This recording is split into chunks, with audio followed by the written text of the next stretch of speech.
Delhi NCR में मौसम का मिजाज अचानक पूरी तरह से बदल गया है, जिससे उमस भरी गर्मी से जूझ रहे लोगों को बड़ी राहत मिली है। कई इलाकों में झमाझम तेज बारिश शुरू हो गई, जिससे चारों तरफ मौसम सुहावना हो गया है और आसमान में घने काले बादल छाए हुए हैं। हालांकि इस तेज बारिश के चलते कई अहम सड़कों पर जल भराव की गंभीर समस्या भी पैदा हो गई है, जिससे वाहन चालकों और आम लोगों को भारी परेशानियों का सामना करना पड़ रहा है। पानी भरने की वजह से शहर के कई प्रमुख रास्तों और चौराहों पर ट्रैफिक की रफ्तार भी काफी धीमी पड़ गई है, जिससे लंबा जाम देखने को मिल रहा है। मौसम विभाग के मुताबिक आने वाले कुछ घंटों में दिल्ली एनसीआर के अलग अलग हिस्सों में और ज्यादा भारी बारिश होने की संभावना जताई जा रही है।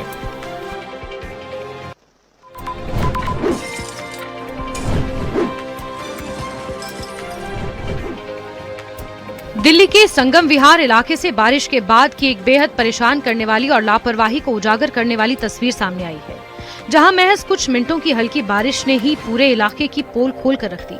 शनि बाजार रोड पर अचानक हुए भारी जलभराव के कारण पूरा यातायात पूरी तरह ठप हो गया और सड़क किसी बड़े तालाब जैसी नजर आने लगी। इसी दौरान सबसे खतरनाक और चिंताजनक नजारा तब देखने को मिला जब स्थानीय छोटे छोटे बच्चे गहरे और गंदे पानी के बीचों बीच बेखौफ होकर तैरते और पानी में डुबकी लगाते नजर आए।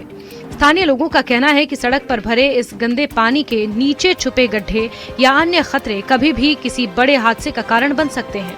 इसके अलावा इस जलभराव की वजह से वहां अपनी दुकानें लगाने वाले दुकानदारों को भी भारी आर्थिक नुकसान का सामना करना पड़ रहा है, क्योंकि पानी दुकानों तक भर जाता है।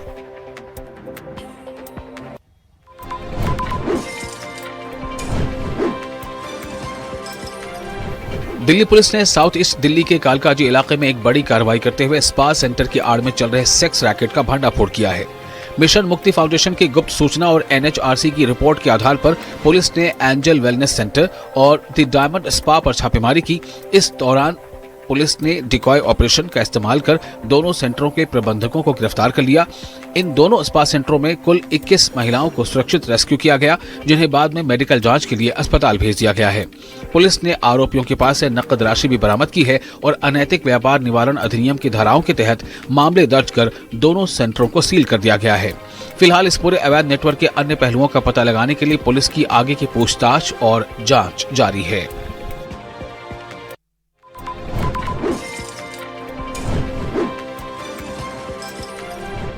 दिल्ली के करोल बाग इलाके में मोबाइल शॉप में हुई एक सनसनीखेज चोरी का खुलासा करते हुए पुलिस ने एक आरोपी को गिरफ्तार कर लिया है। पुलिस ने आरोपी के कब्जे से चोरी किए गए 24 आईफोन भी बरामद कर लिए हैं। वारदात को अंजाम देने वाले आरोपी ने दुकान का ताला तोड़कर करीब 50 बॉक्स आईफोन और 2 लाख रुपए नकद चुराए थे। घटना के खुलासे के लिए पुलिस ने घटनास्थल के आसपास लगे दर्जनों सीसीटीवी कैमरों की फुटेज खंगाली, जिसके जरिए आरोपी की पहचान बिहार के कटिहार निवासी 28 वर्षीय शेख परवेज के रूप में हुई। लगातार ट्रैकिंग के बाद पुलिस ने आरोपी को सबलानिया चौक के पास से दबोच लिया, जिसके बाद उसने प्रसाद नगर और करोल बाग इलाके में अन्य चोरियों में शामिल होने के बाद भी कबूल की। फिलहाल पुलिस आरोपी से पूछताछ कर रही है और उसके बाकी साथियों की तलाश के साथ ही चोरी किए गए अन्य सामान की बरामदगी में जुटी है।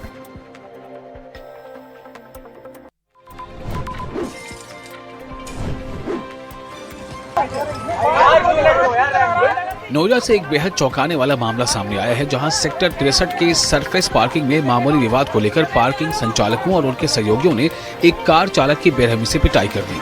घटना के दौरान जब पेड़ी चालक ने खुद को बचाने की कोशिश की, तब भी आरोपियों ने उसे चारों तरफ से घेर लिया और बीच बचाव के बाद भी डंडों से उसकी जमकर पिटाई की। इस पूरी घटना का एक वीडियो मौके पर मौजूद किसी दूसरे वाहन चालक ने अपने मोबाइल कैमरे में रिकॉर्ड कर लिया, जो अब सोशल मीडिया पर तेजी से वायरल हो रहा है। वायरल वीडियो के आधार पर संज्ञान लेते हुए सेक्टर 63 थाना पुलिस ने मामले की गंभीरता से जांच शुरू कर दी है और आरोपियों की पहचान कर कड़ी कानूनी कार्रवाई करने की बात कही है।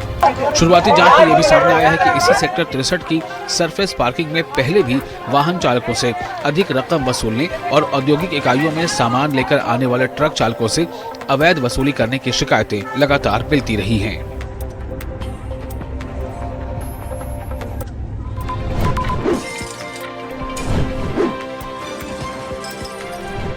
नोएडा में अजीबोगरीब चोरी का एक ऐसा हैरान करने वाला मामला सामने आया है, जिसे देखकर पुलिस भी दंग रह गई। नॉलेज पार्क थाना क्षेत्र के अंतर्गत सेक्टर 150 स्थित महागुन मेडोज सोसाइटी में एक चोर महिलाओं का सलवार सूट और लाल रंग का दुपट्टा पहनकर फ्लैट के अंदर दाखिल हुआ। आरोपी ने अपने चेहरे को दुपट्टे से पूरी तरह ढक रखा था और बड़ी शातिर तरीके से सिर्फ 13 मिनट के अंदर ही इस पूरी चोरी की वारदात को अंजाम देकर फरार हो गया। चोर ने फ्लैट के अंदर रखे लॉकर को निशाना बनाया और उसमें रखे करीब 2 लाख रुपए नगद लेकर आसानी से चंपत हो गया। ये पूरी घटना सोसाइटी में लगे सीसीटीवी कैमरे में साफ साफ कैद हो गई, जिसका वीडियो अब तेजी से वायरल हो रहा है। घटना की जानकारी मिलने के बाद पीड़ित ने सोसाइटी की एक घरेलू सहायिका और इलेक्ट्रीशियन पर चोरी में शामिल होने का शक जाहिर किया। पुलिस ने सीसीटीवी फुटेज को अपने कब्जे में ले लिया है और अज्ञात चोर की तलाश के साथ साथ संदिग्धों से पूछताछ शुरू कर दी है।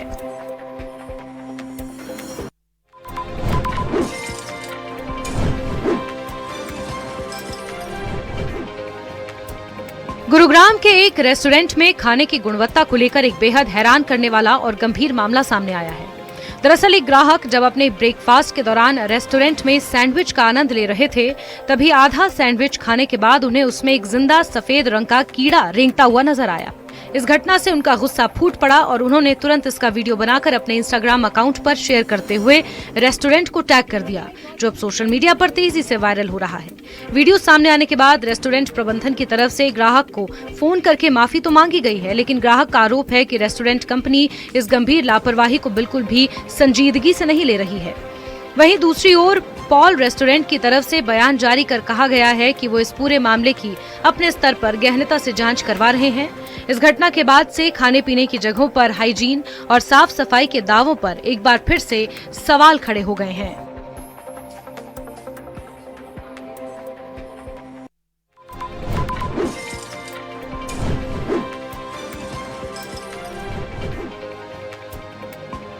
दिल्ली के आईटीओ इलाके में सड़क हादसे में किराड़ी से विधायक अनिल झा और कर्नाटक के विधायक अभय पाटिल घायल हो गए। दोनों विधायक उस इनोवा कार में सवार थे जिसकी एक स्विफ्ट कार से टक्कर हुई। हादसे में दोनों विधायकों समेत दूसरे लोगों को भी चोटें आई और सभी को एलएनजेपी अस्पताल ले जाया गया। दिल्ली पुलिस के मुताबिक सभी की हालत स्थिर है। पुलिस के मुताबिक रविवार रात करीब 9:30 बजे लक्ष्मी नगर से आईटीओ की ओर जा रही स्विफ्ट कार पीडब्ल्यूडी ऑफिस के पास डिवाइडर से टकराने के बाद रेलिंग पार कर दूसरी तरफ पहुंच गई। इसके बाद कार की इनोवा से टक्कर हो गई। मौके पर फायर ब्रिगेड को भी बुलाया गया और दोनों क्षतिग्रस्त गाड़ियों को सड़क से हटाया गया। मामले की जांच जारी है।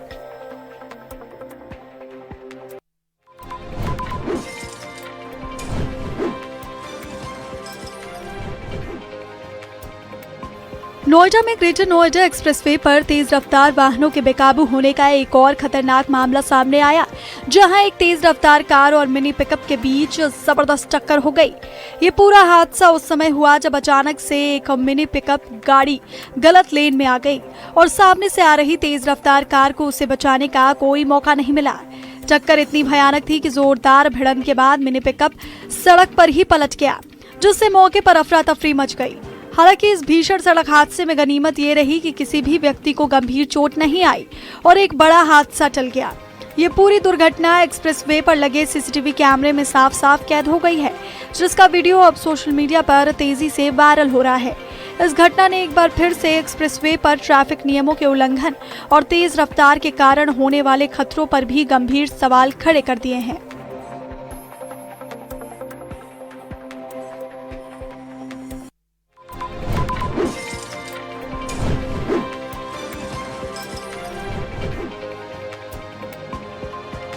दिल्ली के रोहिणी में अपराध और अपराधियों के खिलाफ चलाए जा रहे विशेष अभियानों के तहत दिल्ली पुलिस को बहुत बड़ी और शानदार सफलता हाथ लगी। जिले की पुलिस द्वारा 18 से 21 अगस्त तक 4 दिनों तक चलाए गए विशेष ऑपरेशन छापामारी चक्रव्यूह के दौरान पुलिस ने आक्रामक कार्रवाई करते हुए 5000 से ज्यादा संदिग्ध वाहनों की गहनता से जांच और उनका ऑनलाइन सत्यापन किया। इस व्यापक चेकिंग अभियान के दौरान पुलिस ने शहर के अलग अलग हिस्सों से कुल 161 चोरी के 2 पहिया वाहन बरामद किए, जिनमें 116 मोटरसाइकिल और 45 स्कूटी शामिल हैं। इस बड़ी बरामदगी से वाहन चोर गिरोह को तगड़ा झटका लगा है। केवल वाहन चोरी ही नहीं बल्कि इस चक्रव्यूह अभियान के दौरान पुलिस के हाथ अवैध हथियार, जिंदा कारतूस, अवैध शराब और भारी मात्रा में हेरोइन जैसी नशीली सामग्रियां भी लगी हैं। पुलिस ने इस पूरी कार्रवाई के दौरान कुल 103 शातिर आरोपियों को गिरफ्तार करने में सफलता हासिल की, जिनमें 24 कुख्यात हिस्ट्री शीटर और 7 साइबर ठग शामिल हैं, जो लंबे समय से पुलिस की गिरफ्त से दूर थे।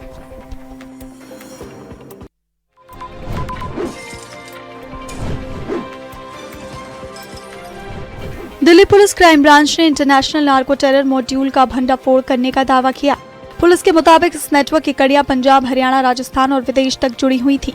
इस नेटवर्क में भारत से अफीम छिपाकर कनाडा भेजी जा रही थी और बदले में हथियारों की सप्लाई का बड़ा खेल चल रहा था। पूरे मामले का खुलासा 7 फरवरी को दिल्ली से कनाडा भेजे जा रहे एक कुरियर पार्सल की जांच के दौरान हुआ। पार्सल में बिस्किट, मिठाई और घरेलू सामान के नीचे 3 किलो अफीम छिपाई गई थी। जांच आगे बढ़ी तो पुलिस ने अलग अलग जगहों से कुल 5 किलो से ज्यादा की अफीम बरामद की। पुलिस ने इस मामले में सिमरनजीत सिंह, हरदीप सिंह, यादविंदर सिंह और जीवन सिंह को गिरफ्तार किया। पूछताछ और मोबाइल फोन की जाँच में पुलिस को इस पूरे नेटवर्क के बारे में अहम जानकारी मिली। पुलिस के मुताबिक आरोपी फर्जी केवाईसी और दूसरे लोगों के नाम से कुरियर बुक कराते थे।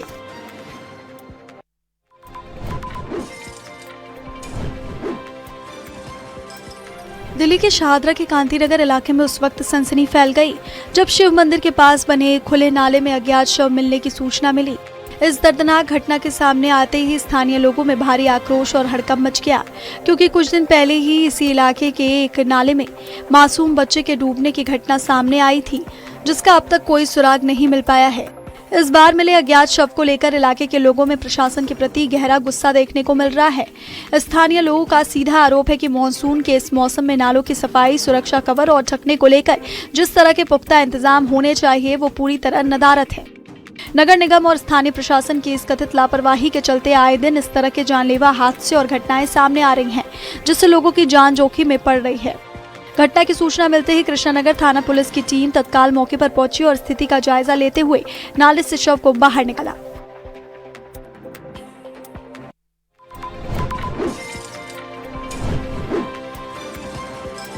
सावन की चौथी और अंतिम सोमवारी पर बक्सर के प्रसिद्ध ब्रह्मपुर धाम के बाबा ब्रह्मेश्वर नाथ मंदिर में आस्था का जनसैलाब उमड़ पड़ा है। रात 12 बजे के बाद से ही हजारों श्रद्धालु बाबा के ऊपर जलाभिषेक और पूजन अर्चन करने के लिए पहुंच रहे हैं। हर हर महादेव और बोलबम के नारों से पूरा आसमान गुंजायमान है। प्राचीन काल से ही ये पावन धाम श्रद्धालुओं की अटूट आस्था का प्रमुख केंद्र रहा है। पौराणिक मान्यताओं के अनुसार यहाँ शिवलिंग की स्थापना स्वयं सृष्टि के रचयिता भगवान ब्रह्मा जी ने की थी। इसी वजह से इसे मनोकामना लिंग भी कहते हैं। वहीं इतिहासकारों का कहना है कि इस मंदिर की अनूठी वास्तुकला चोल वंश के काल की मानी जाती है। इस प्राचीन मंदिर की सबसे बड़ी खासियत इसका पश्चिम मुखी मुख्य द्वार है, जबकि भारत के अधिकांश शिव मंदिरों का प्रवेश द्वार पूर्व दिशा में होता है। प्रचलित कथाओं के मुताबिक जब विदेशी आक्रांताओं ने इस चमत्कारी मंदिर को तोड़ने का प्रयास किया और पुजारियों को चुनौती दी, तब रातों रात मंदिर का मुख्य द्वार पूर्व से घूमकर पश्चिम दिशा की ओर चला गया।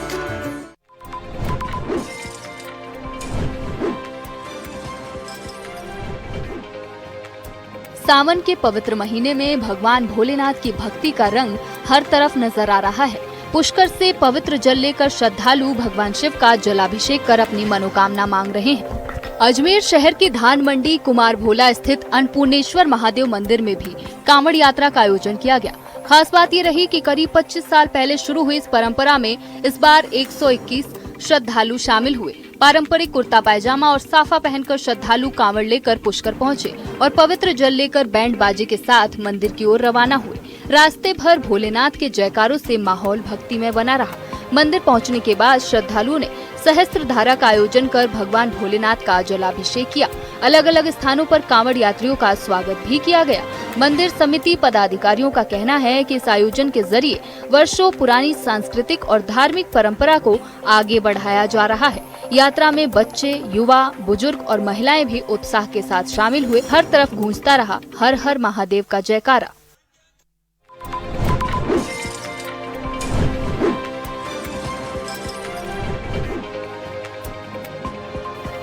ग्रेटर नोएडा की गौतम बुद्ध यूनिवर्सिटी में हॉस्टल की जर्जर हालत का एक वीडियो सोशल मीडिया पर तेजी से वायरल हो रहा है। वीडियो में हॉस्टल की एंट्री पर प्लास्टर और स्लैब का हिस्सा अचानक बरबराकर गिरता दिखाई दे रहा है। बताया जा रहा है कि वायरल वीडियो 3 से 4 दिन पुराना है और मामला थाना इकोटेक एक क्षेत्र स्थित संत कबीर दास हॉस्टल का है। एंट्री गेट के ऊपर लगी छत का प्लास्टर और स्लैब का हिस्सा अचानक नीचे आ गिरा। स्लैब गिरने के बाद मौके पर अफरा तफरी की स्थिति बन गई। हालांकि राहत की बात रही कि हादसे में किसी के घायल होने या किसी बड़ी जनहानि की सूचना नहीं है। वायरल वीडियो सामने आने के बाद हॉस्टल की सुरक्षा और भवन की स्थिति को लेकर सवाल उठने लगे हैं। छात्रों की सुरक्षा के लिहाज से जर्जर हिस्सों की जांच और समय रहते मरम्मत की जरूरत पर भी जोर दिया जा रहा है।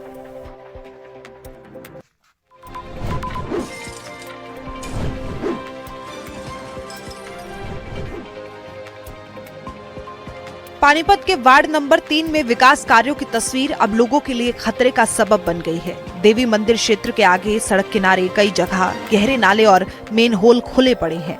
2 दिन पहले एक महिला करीब 8 फीट गहरे नाले में जा गिरी, जिससे आसपास के मौजूद लोगों ने समय रहते बाहर निकाल लिया। गनीमत रही कि महिला की जान बच गई, लेकिन इस हादसे ने प्रशासन की लापरवाही पर सवाल खड़े कर दिए हैं। स्थानीय लोगों का आरोप है कि नालों और सड़क का काम करीब 2.5 से 3 महीने से अधूरा पड़ा है।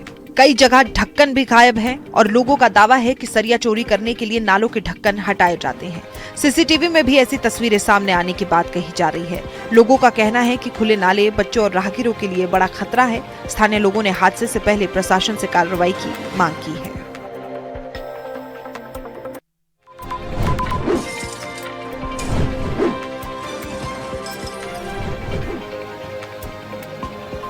त्योहारों का सीजन आते ही मिलावटखोरों पर शिकंजा कसने की कवायद तेज हो गई है।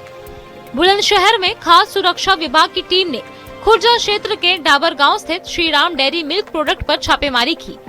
विभाग को डेयरी में मिलावट की शिकायत मिली थी, जिसके बाद टीम ने मौके पर पहुंचकर जांच की और पनीर, दूध और घी के 3 नमूने लिए। सभी नमूनों को जाँच के लिए प्रयोगशाला भेज दिया गया है और रिपोर्ट आने के बाद आगे की कार्रवाई की जाएगी। खाद्य विभाग के मुताबिक इस डेयरी के नमूने पहले भी जांच में फेल हो चुके हैं और बावजूद इसके मिलावटी उत्पाद तैयार किए जाने का आरोप है। सहायक आयुक्त खाद्य ममता चौधरी ने बताया कि शासन के निर्देश पर मिलावटखोरों के खिलाफ लगातार अभियान चलाया जा रहा है। कार्रवाई के बाद इलाके के दूसरे डेयरी संचालकों में भी हड़कंप मचा हुआ है।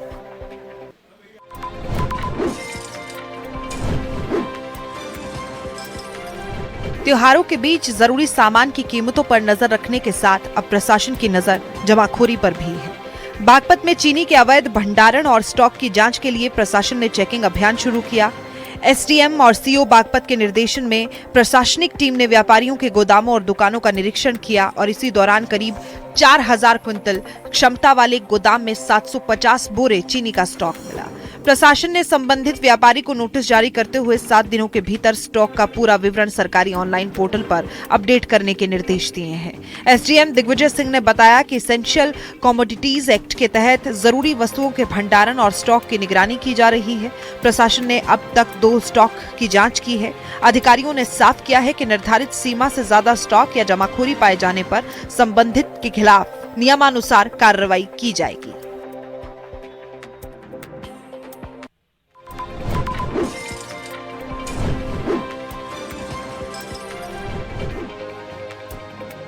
चीनी के दाम बढ़ने के साथ ही अब प्रशासन ने जमाखोरी पर नजरें टेढ़ी कर दी है। मुजफ्फरनगर में जिला प्रशासन की टीम ने नवीन मंडी पहुंचकर चीनी के स्टॉक की जांच की। टीम ने चीनी के थोक और फुटकर विक्रेताओं के साथ स्टॉकिस्टों के प्रतिष्ठानों का निरीक्षण किया।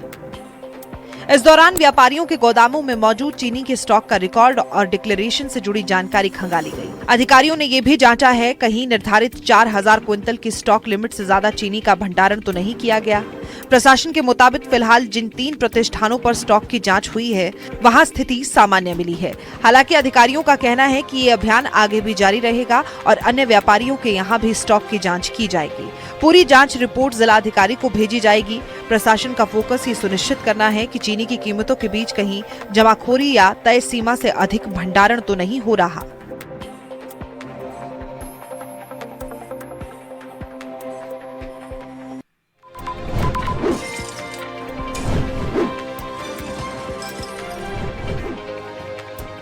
कश्मीर की वादियों में एक ऐसी जगह भी है जहां वक्त बदल गया, लेकिन सदियों पुरानी रहने की परंपरा आज भी कायम है।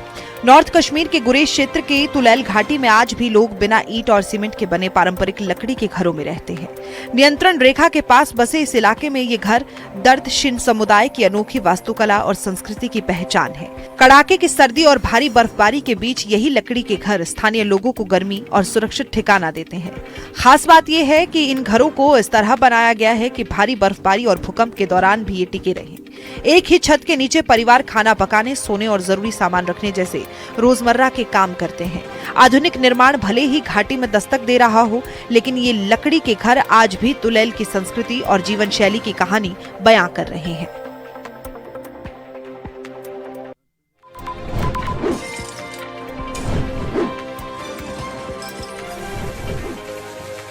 कश्मीर में मौसम ने एक बार फिर किसानों और बागवानों की मेहनत पर कहर बरपाया है।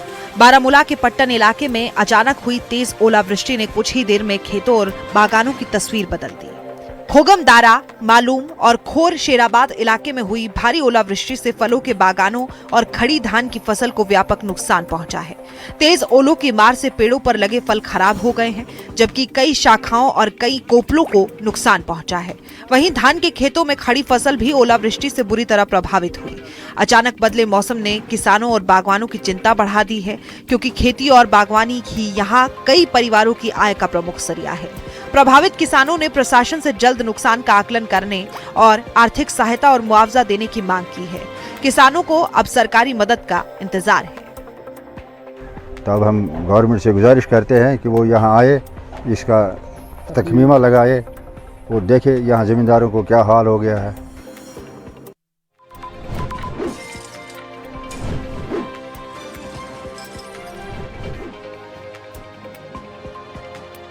कश्मीर के बड़े औद्योगिक केंद्रों में शामिल लस्सीपोरा इंडस्ट्रियल एस्टेट अब प्रदूषण के खतरे को लेकर सवालों के घेरे में है। आरोप है कि इंडस्ट्रीज से निकलने वाला केमिकल वेस्ट सही तरीके से ट्रीट किए बिना आसपास के नाले और जल स्रोतों में पहुंच रहा है। पुलवामा के सिडको इंडस्ट्रियल एस्टेट लस्सीपोरा में ड्रेनेज सिस्टम खराब होने के कारण इंडस्ट्रीज से निकलने वाला केमिकल युक्त पानी सड़कों पर बहता हुआ आसपास के नालों में जा रहा है। इससे पानी के प्रदूषित होने की आशंका बढ़ गई है और स्थानीय लोगों में चिंता का माहौल है। स्थानीय विधायक ने भी इस मामले पर गंभीर चिंता जताते हुए कहा कि प्रदूषण नियंत्रण बोर्ड की कार्रवाई प्रभावी नजर नहीं आ रही।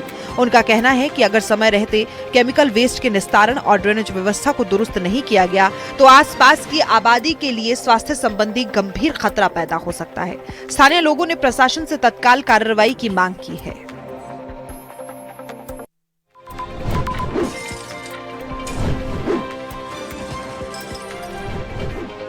जम्मू में भारी बारिश के बीच जर्जर मकान के लिए मौसम आफत बन गया। शहीदी चौक इलाके में अचानक एक मकान भरभरा कर गिर पड़ा। हादसे के बाद इलाके में अफरा तफरी मच गई, लेकिन गनीमत रही कि कोई जनहानि नहीं हुई। रविवार होने की वजह से मकान के पास स्थित निजी स्कूल बंद था और मकान में रहने वाले लोग भी उस वक्त वहां मौजूद नहीं थे। ऐसे में एक बड़ा हादसा टल गया। मकान गिरने के साथ बिजली के पोल और तार भी इसकी चपेट में आ गए, जिससे पूरे इलाके की बिजली गुल हो गई। स्थानीय लोगों का कहना है कि इलाके में बड़ी संख्या में मकान कस्टोडियन विभाग के अधीन है और मरम्मत से जुड़े सख्त नियमों के कारण लोग समय पर जरूरी रखरखाव नहीं कर पाते। लोगों ने प्रशासन से ऐसे जर्जर मकानों का तत्काल सर्वे कराने, प्रभावित परिवारों को राहत देने और भविष्य में हादसे रोकने के लिए ठोस कदम उठाने की मांग की है।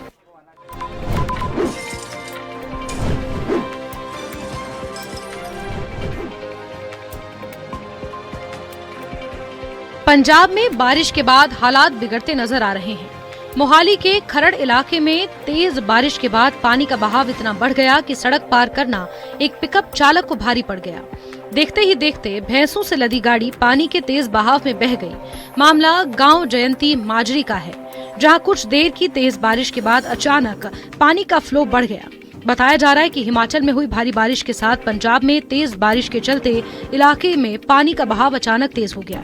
इसी दौरान भैंसों को लेकर जा रही महिंद्रा पिकअप सड़क पार करने की कोशिश कर रही थी, लेकिन तेज धार के आगे गाड़ी टिक नहीं सकी और पानी में बह गई। सामने आए वीडियो में पिकअप को तेज बहाव में बहते देखा जा सकता है।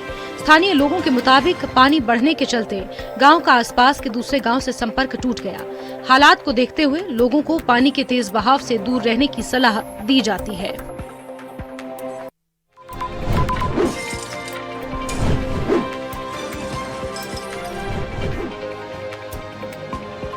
बारिश और बढ़ते जलस्तर के बीच जम्मू कश्मीर में एक बड़ा हादसा टल गया। अखरूर में चिनाब नदी का बहाव अचानक तेज हुआ और नदी के बीच मौजूद 3 लोग पानी के बीच फंस गए। मामला अखनूर के चंदिया घाट क्षेत्र का है, जहां अचानक जलस्तर बढ़ने से 3 स्थानीय लोग नदी के तेज बहाव में फंस गए। आसपास मौजूद लोगों ने इसकी सूचना तुरंत अखनूर पुलिस को दी। जानकारी मिलते ही पुलिस टीम मौके पर पहुंची और बचाव दलों को सक्रिय किया गया। इसके बाद भारतीय सेना और एसडीआरएफ की टीम ने संयुक्त रूप से रेस्क्यू ऑपरेशन शुरू किया। रेस्क्यू ऑपरेशन सफल रहने से एक बड़ा हादसा टल गया। तीनों के सुरक्षित बाहर आने के बाद उनके परिजनों और मौके पर मौजूद लोगों ने राहत की सांस ली। प्रशासन ने लोगों से नदी और जल स्रोतों के पास सावधानी बरतने की अपील की है।